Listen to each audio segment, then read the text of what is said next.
दे।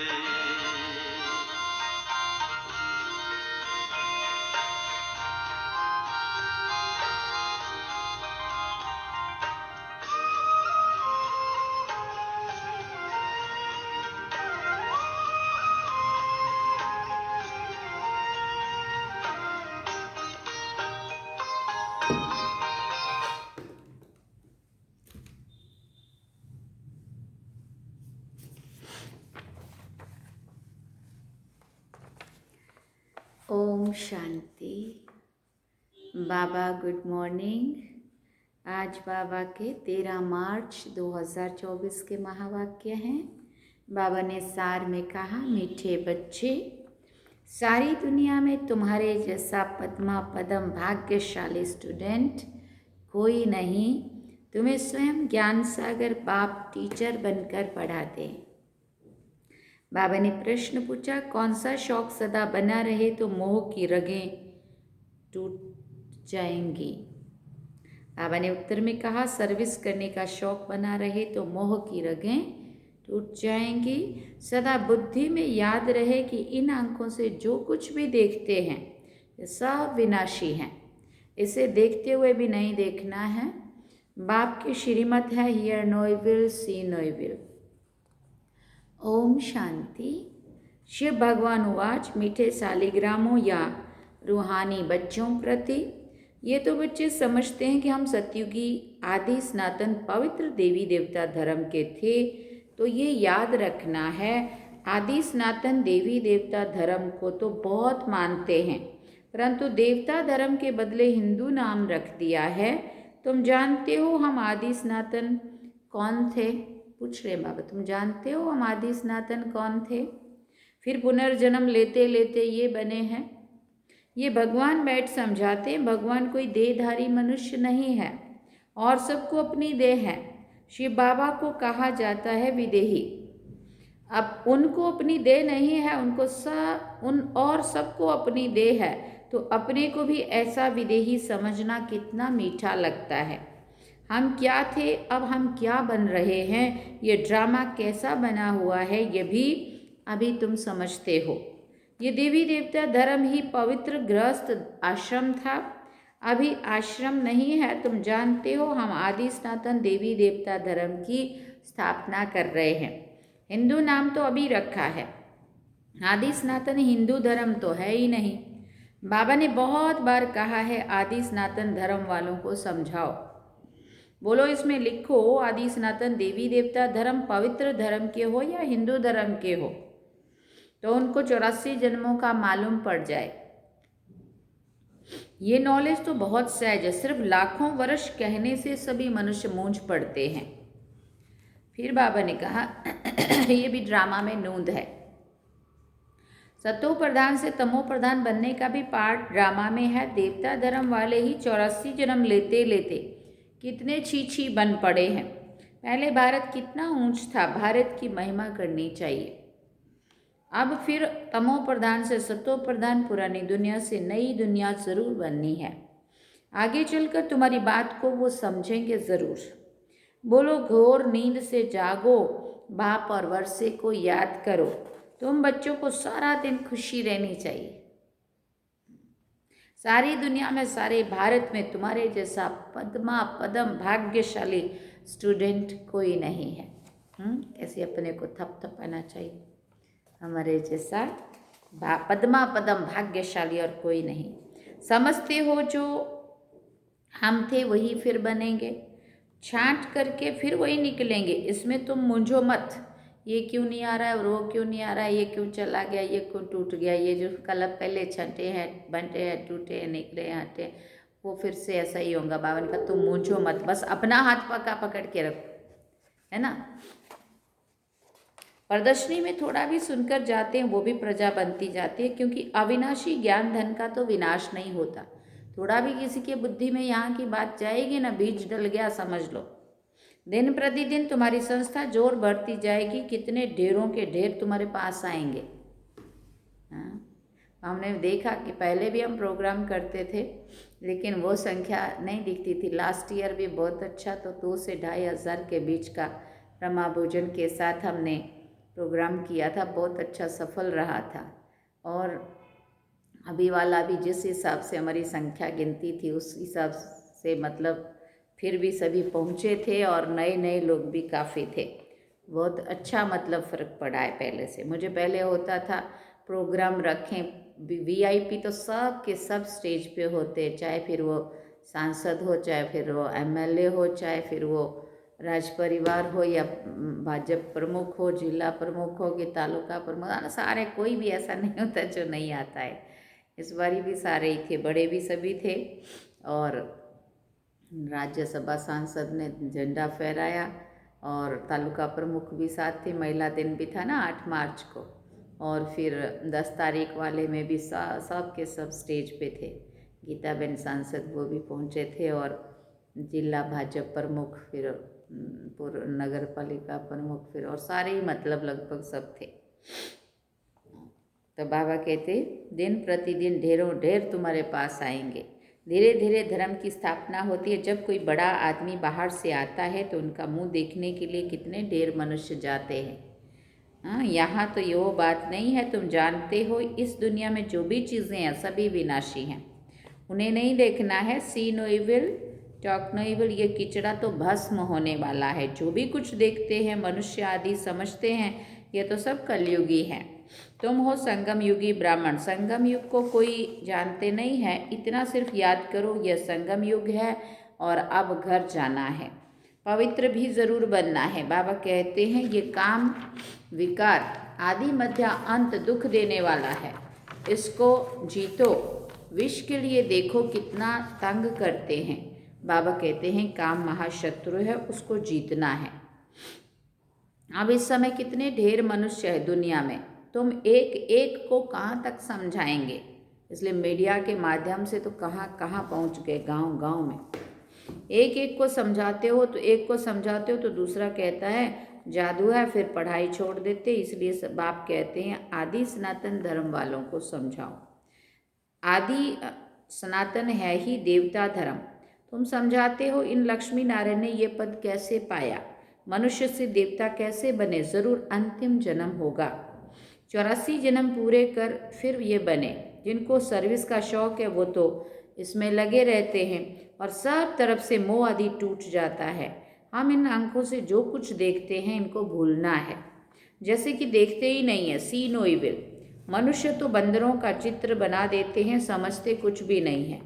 बच्चियां कितनी मेहनत करती है, बाबा उन्हें आफरीन देते हैं जो समझाकर लाइक बनाती हैं। Thank you Baba. प्राइज भी उन्हों को ही मिलती हैं जो काम करके दिखाते हैं। बाबा ने कहा तुम जानते हो हम बाबा हमको कितनी प्राइज देंगे। पहला नंबर है सूर्यवंशी राजधानी की प्राइज, सेकंड नंबर है चंद्रवंशी की प्राइज। नंबरवार तो होते हैं ना। भक्ति मार्ग के शास्त्र भी कितने बैठ बनाते हैं। अब बाप समझाते इन शास्त्र पढ़ने यज्ञ तप करने से मेरे से कोई मिलता नहीं है। दिन प्रतिदिन कितने पाप आत्मा बनते जाते हैं, पुण्य आत्मा कोई बन ना सके। बाप ही आकर पुण्य आत्मा बनाती है। एक है हद का दान पुण्य, दूसरा है बेहद का। भक्ति मार्ग में इनडायरेक्ट ईश्वर अर्थ दान पुण्य करते हैं, परंतु ईश्वर किसको कहा जाता है ये नहीं जानते हैं। अभी तुम जानते हैं, तुम कहते हो शिव बाबा ही हमको क्या से क्या बनाते हैं। भगवान तो एक ही है, उनको फिर सर्वव्यापी कह दिया है। तो उनको समझाना चाहिए कि ये तुम लोगों ने क्या किया है। तुम्हारे पास आते भी वही हैं, थोड़ा सुनकर बाहर गए खलास, यहाँ की यहाँ रही, ये सब भूल जाता है। तुमको कहते हैं ज्ञान बहुत अच्छा है फिर आएंगे, परंतु मोह की रगें टूटती नहीं है। मोह जीत राजा की कथा कितनी अच्छी है। मोह जीत राजा फर्स्ट क्लास, ये लक्ष्मी नारायण है, परंतु मनुष्य समझते नहीं है। वंडर है ना। रावण राज्य में सीढ़ी उतरते एकदम नीचे गिर जाते। बच्चों का खेल होता है ना, ऊपर जाकर फिर नीचे आते हैं। तुम्हारा भी खेल बहुत सहज है। बाप कहते हैं अच्छी रीति धारणा करो, कोई छी छी काम नहीं करो। बाबा कहते हैं मैं बीज रूप सत्य चित्त आनंद स्वरूप हूँ, ज्ञान का सागर हूँ। अब ज्ञान का सागर ऊपर बैठा रहेगा क्या, कहाँ सुनाएगा ज्ञान। पर आत्माओं को थोड़ी सुनाती है ना। परमात्मा शरीर का तन का आधार लिए बिना तो ना सुन सकते हैं ना सुना सकते हैं। इसलिए ज्ञान का सागर है तो ज़रूर नीचे आके ही सुनाएगा, ज़रूर कभी आकर ज्ञान दिया होगा। ज्ञान क्या चीज़ है ये भी किसी को मालूम नहीं है। अब बाबा कहते मैं तुमको पढ़ाने आता हूँ रेगुलर, तो रेगुलर पढ़ना चाहिए ना, एक दिन भी पढ़ाई मिस नहीं करनी चाहिए। कोई ना कोई पॉइंट ज़रूर अच्छी मिलेगी। मुरली नहीं पढ़ेंगे तो ज़रूर पॉइंट्स मिस हो जाएंगी। अथाह पॉइंट्स हैं, ये भी तुमको समझाना है कि तुम भारतवासी आदि सनातन देवी देवता धर्म के थे, अभी कितने ढेर हैं। फिर हिस्ट्री मस्ट रिपीट। ये चढ़ने और उतरने की सीढ़ी है। जैसे जिन को हुक्म दिया सीढ़ी उतरो और चढ़ो, तुम सब जिन हो ना, 84 की सीढ़ी चढ़ते हो फिर उतरते हो। कितने ढेर मनुष्य हैं, हर एक को कितना पार्ट बजाना होता है। बच्चों को तो बड़ा वंडर लगना चाहिए, तुमको बेहद के नाटक की पूरी पहचान मिली है। सारे सृष्टि की आदि मध्यांत को अभी तुम ही जानते हो, कोई भी मनुष्य नहीं जान सकते। सतयुग में किसी के पास मुख द्वारा कोई भी कुवचन नहीं निकलते हैं। यहाँ तो एक दो को गाली देते रहते हैं। ये है विषय वैतरणी नदी, रौरव नरक। सभी मनुष्य रौरव नरक में पड़े हैं। यहाँ तो है यथा राजा रानी तथा प्रजा। तुम्हारी विजय होनी है अंत में, जब समझेंगे आदि सनातन देवी देवता धर्म की स्थापना किसने की। यही पहले नंबर की मुख्य बात है जो और कोई भी जानते नहीं हैं। बाबा कहते मैं तो हूँ ही गरीब निवाज, ये पिछाड़ी को समझेंगे जब टू लेट हो जाएंगे। अब तुमको तीसरा नेत्र मिला है, स्वीट घर और स्वीट राजाई बुद्धि में याद है। बाबा कहते हैं अब शांति धाम सुख धाम में जाना है। तुमने जो पार्ट बजाया अब बुद्धि में तो आता है ना, और सब मरे पड़े हैं सिवाय तुम ब्राह्मणों के। ब्राह्मण ही खड़े हो जाएंगे, ब्राह्मण ही सो देवता बनते हैं। ये एक धर्म स्थापन हो रहा है, और धर्म कैसे स्थापन होते हैं ये भी बुद्धि में है। समझाने वाला एक बाप है, ऐसे बाप को घड़ी घड़ी याद करना चाहिए। धंधा आदि भले करो, सिर्फ पवित्र बनो। आदि सनातन देवी देवता धर्म पवित्र था ना, अब फिर पवित्र बनना है। चलते फिरते मुझ बाप को याद करो तो तुम सतो प्रधान बन जाएंगे। ताकत अब आएगी जब सतो प्रधान बनेंगे। सिवाय याद की यात्रा तुम ऊंचते ऊंच पद कभी नहीं पा सकते हो। जब सतो प्रधान तक पहुँचेंगे तभी पाप कटेंगे। ये है योग अग्नि। ये अक्षर गीता के हैं। योग योग कहकर माथा मारते, विलायत से भी फंसा कर ले आते हैं योग सिखाने। अब जब तुम्हारी कोई बात समझे, परम पिता परमात्मा सुप्रीम सोल तो एक ही है, वही आकर सबको सुप्रीम बनाते हैं। एक दिन अखबार वाले भी ऐसी वैसी बातें डालेंगे। ये तो बरोबर है, राजयोग सिवाय एक परम पिता परमात्मा के और कोई भी सिखा ना सके। तो ऐसी बातें बड़े बड़े अक्षरों में डालनी चाहिए। अच्छा, मीठे मीठे सिकिल दे बच्चों प्रति माता पिता बाप दादा का याद प्यार और गुड मॉर्निंग। रूहानी बाप की रूहानी बच्चों को नमस्ते। हम रूहानी बच्चों की रूहानी माता पिता बाप दादा को दिलवा जान सिकवा प्रेम से याद प्यार गुड मॉर्निंग नमस्ते। थैंक यू बाबा, शुक्रिया बाबा। अब धारणा के लिए मुख्य सार है। पहला पॉइंट, सूर्यवंशी राजधानी की प्राइस लेने के लिए बाप दादा की आफरीन लेनी है, सर्विस करके दिखानी है, मोह की रगें तोड़ देनी है। दूसरी बात, ज्ञान सागर विदेही बाप स्वयं पढ़ाने आते हैं, इसलिए रोज पढ़ना है, एक दिन भी पढ़ाई मिस नहीं करनी है। बाप समान विदेही बनने का पुरुषार्थ करना है। वरदान में बाबा ने कहा अपने प्रैक्टिकल जीवन के प्रूफ द्वारा साइलेंस की शक्ति का आवाज़ फैलाने वाले विशेष सेवाधारी भव। हर एक को साइलेंस की शक्ति का अनुभव कराना ये विशेष सेवा है। जैसे साइंस की पावर नामी ग्रामी है, ऐसे साइलेंस पावर भी नामी ग्रामी हो जाए। सबके मुख से आवाज़ निकले कि साइलेंस पावर साइंस से भी ऊंची है। वो भी दिन आना है। साइलेंस के पावर की प्रत्यक्षता अर्थात बाप की प्रत्यक्षता। साइलेंस पावर का प्रैक्टिकल प्रूफ है आप सबकी जीवन। हर एक चलते फिरते पीस के मॉडल दिखाई दें तो साइंस वालों की नज़र भी साइलेंस वालों पर जाएगी, क्योंकि आखिर साइलेंस के आधार पे ही साइंस जो भी नए आविष्कार करती हैं उसका ही मूल वो है। ऐसी सेवा करो तब कहेंगे विशेष सेवाधारी। स्लोगन में बाबा ने कहा सेवा और स्थिति का बैलेंस रखो तो सर्व की ब्लेसिंग मिलती रहेंगी। सेवा और स्थिति साथ में, अकेली सेवा करो तो एनर्जी यूज़ हो रही है, लेकिन वो फिर किस तरह से होती हो तो आप सभी भी अनुभवी हैं। खींच के भी होंगे, गुस्से से भी होंगे, संस्कार भी टकराएंगे। और अगर स्वस्थिति अच्छी है तो सेवा भी सरलता से चलेंगी और सहयोग भी, सबका साथ भी बड़ा अच्छे से मिलेगा। बहुत ही अच्छा होता है। इसलिए स्वस्थिति बहुत ज़रूरी है, सेवा के साथ साथ स्वसेवा, है ना। ओम शांति। मातेश्वरी जी के अनमोल महावाक्य हैं, थोड़े से वो भी सुनेंगे। गीत है नैनहीन को राह दिखाओ प्रभु, पग पग ठोकर खाऊं मैं। इस गीत पर मम्मा ने थोड़ी सी क्लास कराई है, महावाक्य है मम्मा के, वो सुनेंगे। मम्मा कहती है अब ये जो मनुष्य गीत गाते हैं नैनहीन को राह दिखाओ प्रभु, तो गोया राह दिखाने वाला एक ही परमात्मा ठहरा, तभी तो परमात्मा को बुलाते हैं। अगर यही धर्मात्मा महात्मा ही कर सकते थे तो परमात्मा को क्यों आने का बुलाने की ज़रूरत पड़ी हमें, क्योंकि ये जो नहीं कर पाए इसके लिए आत्मा ने फिर परमात्मा को पुकारा, तभी तो परमात्मा को बुलाते। और जिस समय कहते हैं प्रभु राह बताओ, तो ज़रूर मनुष्यों को राह दिखाने के लिए खुद परमात्मा को निराकार रूप में, साकार रूप में अवश्य आना पड़ेगा, तभी तो स्थूल में राह बताएगा। आने बिगर राह तो बता नहीं सकेंगे। अब मनुष्य जो मूंझे हुए हैं, उन मूंझे हुए को राह चाहिए, इसलिए परमात्मा को कहते हैं नयनहीन को राह बताओ प्रभु। इसको ही फिर खिवैया भी कहा जाता है। तो उस पार अथवा इन 5 तत्वों की बनी हुई सृष्टि है, इससे पार कर उस पार, अर्थात 5 तत्वों से पार जो छठा महातत्व अखंड तत्व ज्योति महातत्व है उसमें ले चलेगा। तो परमात्मा भी जब उस पार से इस पार आवे तभी तो ले जाएगा ना, वहाँ से आएगा तब तो ले जाएगा ना।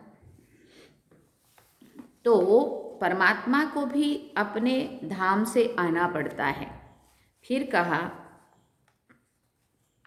तभी तो परमात्मा को खिवैया कहते हैं, वही हम बोट को, आत्मा रूपी नाव को पार ले चलता है।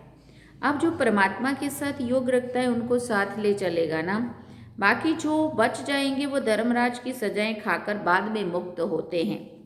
जब सभी मनुष्य अति दुख में होते हैं तो परमात्मा को याद करते हैं, परमात्मा इन कांटों की दुनिया से ले चल फूलों की छाँव में। इससे सिद्ध है कि ज़रूर वो भी कोई दुनिया है। अब ये तो सभी मनुष्य जानते हैं कि अब जो संसार है वो कांटों से भरा हुआ है, दुखों से भरा हुआ है, जिस कारण मनुष्य दुख और अशांति को प्राप्त कर रहे हैं। कहीं देखो तन का रोग, कहीं देखो मानसिक टेंशन, डिप्रेशन, कहीं देखो धन की गरीबी, कहीं देखो लोगों का आपसी दुश्मनी, कड़वाहट, संस्कार टक्कर। तो क्या है, कहीं से भी इंसान सुखी तो नहीं है। बाबा ने कहा ये और याद फिर फूलों की दुनिया को करते हैं, तो ज़रूर वो भी कोई दुनिया होगी जिस दुनिया के संस्कार आत्मा में भरे हुए। क्यों हम शांति चाहते, क्यों खुशी चाहते, क्यों प्रेम चाहते, क्यों एकता चाहते, क्योंकि ये सब था उस दुनिया में, सत्युगी दुनिया में, इसलिए आत्मा में वो संस्कार हैं। अब ये तो हम जानते हैं कि दुख, अशांति, ये सब कर्म बंधन का हिसाब किताब है। राजा से लेकर रंक तक हर एक मनुष्य मात्र इस हिसाब में पूरे जकड़े हुए हैं। इसलिए परमात्मा तो खुद कहते हैं अब का संसार कलयुगी है, वो सारा कर्म बंधन का बना हुआ है, और आगे का संसार सत्युगी था जिसको फूलों की दुनिया कहते हैं।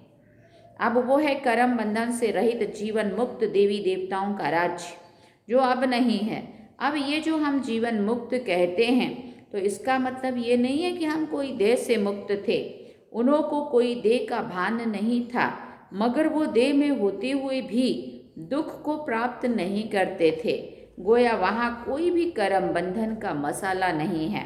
सॉरी, कर्म बंधन का मामला नहीं है।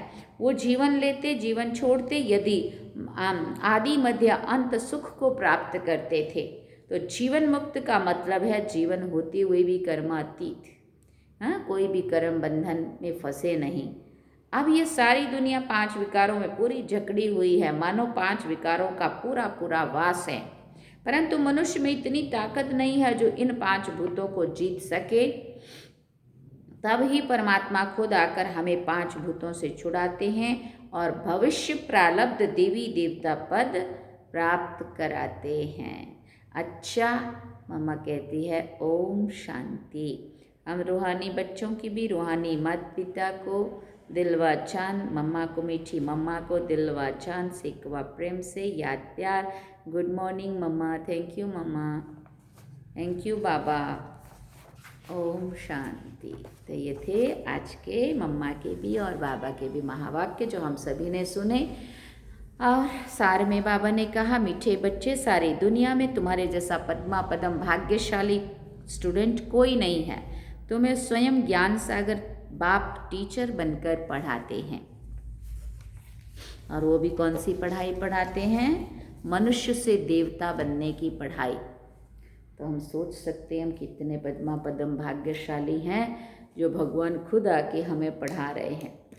और उसकी भी कोई टेंशन नहीं। देखो अभी बच्चों के एग्ज़ाम चल रहे हैं। हाँ, पढ़ाई अगर अच्छे से हम पढ़ते हैं तो एग्ज़ाम की चिंता नहीं होती है। यहाँ भी अगर हम अच्छे से पढ़ते हैं तो कुछ भी पेपर आ जाए फिर हमें डरने की चिंता नहीं रहती है। कुछ क्या होगा, कैसे होगा, क्या भी परिस्थितियाँ, क्या भी परीक्षाएं, पेपर जो भी कहो आते हैं तो हम सहज पार हो जाते हैं जब हमारी स्थिति अच्छी होती है। अच्छे से हम पढ़ाई पे अटेंशन देते हैं, योग को अच्छे से, योग के द्वारा हम अपनी आत्मा को शक्तिशाली बनाते हैं। चलते हैं भी बाबा की याद में। ओम शांति।